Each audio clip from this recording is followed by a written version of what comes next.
Climax version ಉಪೇಂದ್ರನ ಹತ್ರ ಬಂದಿದೆ ಅಷ್ಟೇ. ಈಗ ಅದರಿಂದ ನಮ್ಗೇನ್ ಅನ್ಸುತ್ತೆ, ಮನುಷ್ಯನ ಮನಸ್ಸಿನಲ್ಲೇ ಬದಲಾವಣೆ ಆಗ್ಬೇಕು, ಅದನ್ನು ಸ್ವೀಕರಿಸುವ ಜನರ ಮನಸ್ಸಿನಲ್ಲಿ ಬದಲಾವಣೆ ಆಗ್ಬೇಕು. ಇದು ಸರಿಯಲ್ಲ ಅಂತ ಹೇಳುವ ಹಾಗೆ ನಾವು ಜನರಲ್ಲಿ ಕೂಡ ಹೆಚ್ಚು ಪ್ರಚಾರವನ್ನು ಕೊಡಬೇಕು, ಇಂಥದ್ದು ಕೂಡುದು ಅಂತ ಹೇಳಿಸ್ಬೇಕು ಅಂತ ಹೇಳಿ. ಮತ್ತು ಯಾರು ಕ್ರಿಯೇಟಿವ್ ಆಗಿರ್ತಾನೋ ಅವನಿಗೆ ಯಾವುದು ತಪ್ಪು ಯಾವುದು ಸರಿ ಅಂತ ಹೇಳುವ ಕೆಲಸ ಕೂಡ ಆಗ್ಬೇಕು. ಇಳಕಲಲ್ಲಿ ಪೊಲೀಸ್ ಸ್ಟೇಷನ್ಗೆ ಹೋದ್ವಿ. ತಾರಾ ಅಂತ ಟೀಚರ್ ಮೇಲೆ ಆಸಿಡ್ ದಾಳಿ ನಡೆದಿರೋ ಸ್ಥಳ ಅದು. ಅಲ್ಲಿ ಹೋದ್ವಿ. ಅಲ್ಲಿ ಹೋಗ್ಬಿಟ್ಟು ಫಸ್ಟ್ ಕ್ಲರ್ಕ್ ನ ಮಾತಾಡ್ಸಿದ್ವಿ, ಪೊಲೀಸ್ ಸ್ಟೇಷನ್ ಇರುವಂತ ಕ್ಲರ್ಕ್. ಅವ್ರ ಹತ್ರ ಹೋಗಿ ಏನು ಹೆಂಗೆ ಈ ತರದೊಂದು ಆಸಿಡ್ ಕೇಸ್ ನಡೆದಿದೆಯಲ್ಲ ಇದು ಅಂತಂದ್ರೆ, ಫಸ್ಟ್ ಸುಮಾರತ್ ಅವರು ಏನೋ ಒಂದು ಹೇಳ್ಬೇಕಲ್ಲ, ನಿರ್ದಿಷ್ಟವಾದಂತ ಒಂದು ಉತ್ತರ ಕೊಡ್ಬೇಕು ನಮಗೆ. ಅದನ್ನ ಬಿಟ್ಟು ತುಂಬಾ ಅದು ಫೈಲ್ ನೋಡಿದ್ರೆ ಗೊತ್ತಾಗ್ತಿತ್ತು. ಫೈಲ್ ಒಂದಷ್ಟು ರಾಶಿ ಇದೆ, ಅದ್ರ ಮಧ್ಯೆ ಎಲ್ಲೋ ಧೂಳ್ ತಿಂತ ಕೂತಿತ್ತು ಫೈಲ್.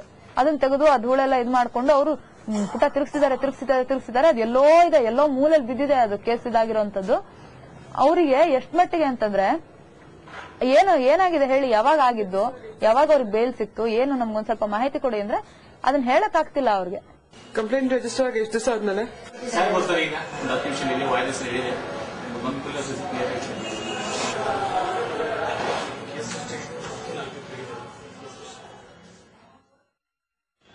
ಏನ್ ಹೇಳ್ಬೇಕು ಹೇಳಿ ಇದ್ರ ಬಗ್ಗೆ? ನೀವೇನು ಗೊತ್ತಾಗಿದೆ? ಇಲ್ಲ, ನೀವ್ ಹೇಳ್ಬೇಕು ಸರ್. ಈಗ ಅವರು ಏನಾದ್ರು ಕ್ಯಾಮ್ರಾ ಆಫ್ ಮಾಡಿ ನಿಮ್ಗೆ ಆಫ್ ದಿ ರೆಕಾರ್ಡ್ ಹೇಳ್ಬಿಡ್ತೀವಿ. ನಾವು ಕೇಸ್ ತಗೊಂಡ್ಮೇಲೆ ನಾವು ಸುಮ್ಮನಿರ್ಲಿಕ್ಕೆ ನಮ್ಮ ಡ್ಯೂಟಿ ನಾವು ಮಾಡಲೇಬೇಕಲ್ಲ. ನಾನು ಇನ್ಫಾರ್ಮೇಶನ್ ಕಲೆಕ್ಟ್ ಮಾಡಿದೆ, ಏನಿದೆ ಪ್ರೀವಿಯಸ್ ಏನಾದ್ರು ಕಾರಣ ಇದೆಯಾ, ಇವರು ಎಲ್ಲಿ ಕೆಲಸ ಮಾಡ್ತಿರಲಿಲ್ಲ, ಅಲ್ಲೆಲ್ಲ ಹೋಗಿದ್ವಿ. ಅಲ್ಲೆಲ್ಲ ಹೋಗಿ ಎಲ್ಲ ವಿಚಾರ ಮಾಡಿದಾಗ ಈ ಅಮ್ಮನ ಜೊತೆ ಸ್ವಲ್ಪ ಕೆಲವೊಂದು ಲಿಂಕ್ ಇತ್ತು.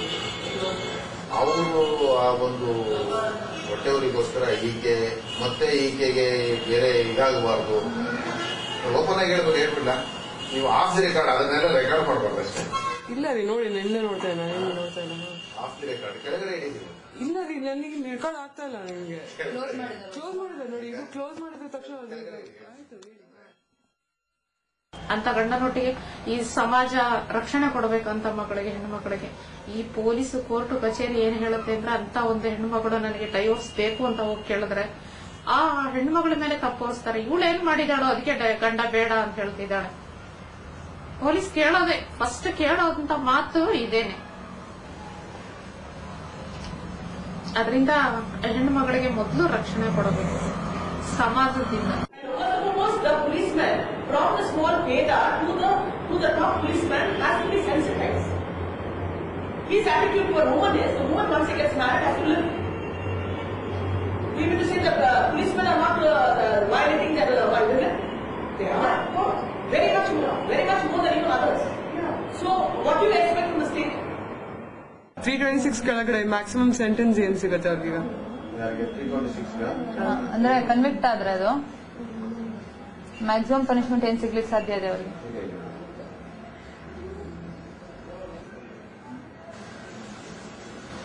326 imprisonment for life ಇದೆ, or imprisonment for 10 years and fine ಇದೆ.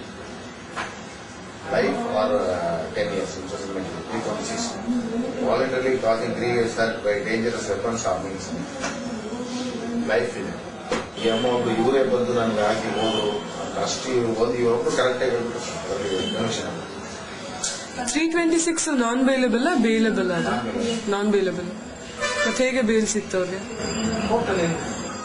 ಇದುವರೆಗೂ ಮಾಜಿ ಪ್ರಧಾನಿ ದೇವೇಗೌಡರ ಹೆಂಡತಿ ಮೇಲೆ ಒಂದು ವೈಯಕ್ತಿಕ ಕಾರಣಕ್ಕೆ ಆಸಿಡ್ ದಾಳಿ ನಡೀತು. ಆ ಒಂದು ಕೇಸ್ ಬಿಟ್ರೆ ಇತ್ತೀಚಿನ ವರ್ಷಗಳಲ್ಲಂತೂ ಈ ನಮ್ಮ ಗಮನಕ್ಕೆ ಬಂದಿರೋ ಯಾವ ಕೇಸುಗಳಲ್ಲೂ ಕನ್ವಿಕ್ಷನ್ ಬೇಡ, ಅದ್ರದ್ದು ಒಂದು ಇನ್ನೇನು ತೀರ್ಪು ಬರುತ್ತೆ ಅನ್ನೋ ಹಂತಕ್ಕೂ ಕೂಡ ಕೇಸುಗಳು ತಲುಪಿಲ್ಲ. ಬಹುಪಾಲು ಕೇಸುಗಳಲ್ಲಿ ಆರೋಪಿಗಳನ್ನ ಬಿಟ್ಟಿದ್ದಾರೆ. 3 ಕೇಸಸ್ ಬಿಟ್ರೆ ಮಿಕ್ಕ ಎಲ್ಲಾ ಕೇಸುಗಳಲ್ಲೂ ಆರೋಪಿಗಳಿಗೆ ಜಾಮೀನ್ ಸಿಕ್ಕಿದೆ. ಜಾಮೀನ್ ಸಿಕ್ಕಿ ಓಡಾಡ್ತಿರೋದು ಮಾತ್ರ ಅಲ್ಲ, ಇವತ್ತಿಗೂ ಕಂಟಿನ್ಯೂಸ್ ಆಗಿ ವಿಕ್ಟಿಮ್ಸ್ ನ ಮತ್ತೆ ಅವ್ರ ಮನೆಯವ್ರನ್ನ ಬೆದರಿಸ್ತಾ ಇದ್ದಾರೆ. It was a torture for me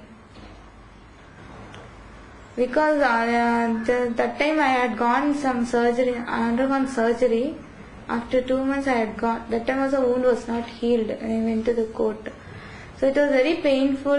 With that pain also, and the questions are asked, I'll kill a question, then this travel, this is a whole stress. Mummy ಕಷ್ಟನೇ ಆಯ್ತು. ಬಟ್ ಏನಂದ್ರೆ ಇದೇ ಒಂದು ಇದು ಇಟ್ಕೊಂಡು ಡ್ರ್ಯಾಗ್ ಮಾಡ್ತಾ ಹೇಳ್ತಾರೆ ಕೇಸ್. ಓ Hasina ಡಿನ್ come, ಅದಕ್ಕೆ ಕೇಸ್ ಫಾರ್ವರ್ಡ್ ಆಗಿಲ್ಲ. ಅವಳು ಬರ್ಲೇಬೇಕು, ಅವಳು ಹೇಳಿದ್ರೆ ವಿ ಕಾಂಟ್ ಡೂ ಎನಿಥಿಂಗ್ ಅಂತ ಹಂಗ್ ಹೇಳ್ತಾನೆ ಇದು. So I thought why not I'll go, ನನ್ ಹೋಗೇ ನೋಡ್ತೀನಿ ಏನ್ ಮಾಡ್ತಾರೆ ಅಂತ. ಅದಕ್ಕಂತ ಬೇಕಂತ ನಾನು ಹೋಗಿದ್ದು. With that pain also I went. ಅಲ್ಲಾದ್ರೆ ನನ್ ಮೇಲೆ ಹೇಳ್ತಾರಲ್ಲ ಅದಕ್ಕೆ ಜಸ್ಟಿಸ್ ಸಿಗ್ಲಿಲ್ಲ ಅಂತ. So I went there. So ಏನ್ ಮಾಡ್ತಾರೆ ಗೌರ್ಮೆಂಟ್, ಏನ್ ಮಾಡ್ತಾರೆ ನೋಡೋಣ ಅಂತ ನಾನು ಹೋಗಿ ಎಲ್ಲ ಹೇಳ್ಬಿಟ್ಟು ಬಂದಿದ್ದೀನಿ. Till today I didn't get anything. ಮುಖ್ಯವಾಗಿ ಸರ್ಕಾರ ಈ ವಿಚಾರದಲ್ಲಿ ಸಂಪೂರ್ಣವಾಗಿ ನಿರ್ಲಕ್ಷ್ಯ ವಹಿಸಿರುವಂತದ್ದು. ಸರ್ಕಾರ ಅಂತಂದ್ರೆ ಹಿಂಗೆ ಒಂದು ಸರ್ಕಾರದ ಅಂಗಸಂಸ್ಥೆಗಳೇ ಇವೆಲ್ಲ ಕೂಡ. ಪೊಲೀಸ್ ಬರುತ್ತೆ, ಮಹಿಳೆಯರ ಸಹಾಯಕ್ಕೋಸ್ಕರ ಇರುವಂತ ಸಂಸ್ಥೆಗಳು ಬರ್ತವೆ, ಮತ್ತೆ ಕೋರ್ಟಿನ ಸುತ್ತಮುತ್ತ ಇರುವಂತ ಲೀಗಲ್ ಸ್ಟ್ರಕ್ಚರ್ಸ್ ಇವೆಲ್ಲಾನು ಕೂಡ ಬರುತ್ತೆ. ಎಲ್ಲಾ ದೃಷ್ಟಿಯಿಂದನೂ ನೋಡಿದ್ರು ಈ ವಿಚಾರದಲ್ಲಂತೂ ಎಲ್ಲಾ ಕಡೆನೂ ಸಂಪೂರ್ಣವಾದಂತ ನಿರ್ಲಕ್ಷ್ಯ ಅಥವಾ ಒಂಥರ ತಿರಸ್ಕಾರ, ಒಂಥರದ ಜಾಣ ಕುರುಡುತನ. ಯಾರನ್ನು ಹೇಳ್ಬೇಕಲ್ಲ, ಇದನ್ನು ಕೋರ್ಟ್ ಅಲ್ಲಿ ನೋಡಿ ಹೇಳ್ತೀನಿ. Just think to be purchase it least to achieve to human process. ಹೌದಾ? ನೋಡಿದ್ರೆ ಹೇಳ್ಬೇಕಾ? ಈಗ ನಾವು ಇನ್ವೆಸ್ಟಿಗೇಷನ್ ಆಫೀಸರ್ ನೋಡಿರಲ್ಲ, ಪ್ರಾಸಿಕ್ಯೂಟರ್ ನೋಡಿರಲ್ಲ, ಜಡ್ಜ್ಗಳು ನೋಡಿರಲ್ಲ. ನೋಡಿದವ್ರು ಬಂದು ಹೇಳ್ತಿದ್ರೆ ಹೇಗೆ ನ್ಯಾಯ ದೊರಕಿಸ್ಕೊಡೋದು?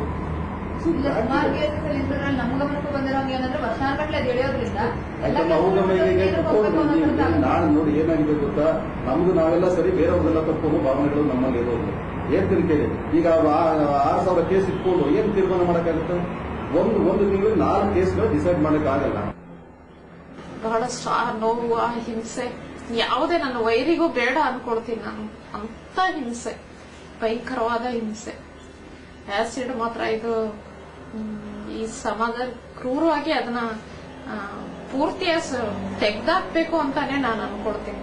ಆದ್ರೆ ಯಾವುದೇ ಒಂದು ಹೆಣ್ಣು ಮಕ್ಕಳಿಗೂ ಆ ತಪ್ಪು ಮಾಡಿರ್ಲಿ, ತಪ್ಪು ಮಾಡದೇ ಇರ್ಲಿ, ತಪ್ಪು ಮಾಡದೇ ಇರಕ್ಕೆ ಅದಕ್ಕೆ ಶಿಕ್ಷೆ ಕೊಡಕ್ಕೆ ದೇವ್ರಿದ್ದಾರೆ. ಒಂದು ಮನುಷ್ಯ ಮತ್ತೊಂದು ಮನುಷ್ಯನಿಗೆ ಈ ರೀತಿ ಮಾಡ್ತಾನೆ ಅಂದ್ರೆ ಅವನಿಗೂ ಕೂಡ ಇದೇ ಶಿಕ್ಷೆ ಆಗ್ಬೇಕು. ಯಾಕಂದ್ರೆ ಅದರ ಅನುಭವ ಅವನಿಗೆ ಆದಾಗ ಮಾತ್ರ ಇನ್ನೊಂದು ಸಮಾಜ ಎಚ್ಚೆತ್ಕೊಳ್ಳುತ್ತೆ ಅಂದ್ಕೊಳ್ತೀನಿ ನಾನು. ಆಸಿಡ್ ಅನ್ನ ಏನ್ ಮಾಡ್ಬೇಕಂದ್ರೆ ಯಾರು ಎರ್ಚಿರ್ತಾರ ನೋಡಿ ಅವ್ರ ಮೇಲೆ ಆಸಿಡ್ ಎರಚ್ಬಿಡೋಣ, ಹೌದಾ? ಅಥವಾ ಅವ್ರನ್ನ ತಗೊಂಡು ತುಂಬಾ ಅತಿ ಕಠಿಣವಾದಂತ ಶಿಕ್ಷೆಗೆ ಅವ್ರನ್ನ ಒಳಪಡಿಸ್ಬಿಡೋಣ, ಅವ್ರಿಗೆ ಗಲ್ ಶಿಕ್ಷೆ ಹಾಕ್ಬಿಡೋಣ.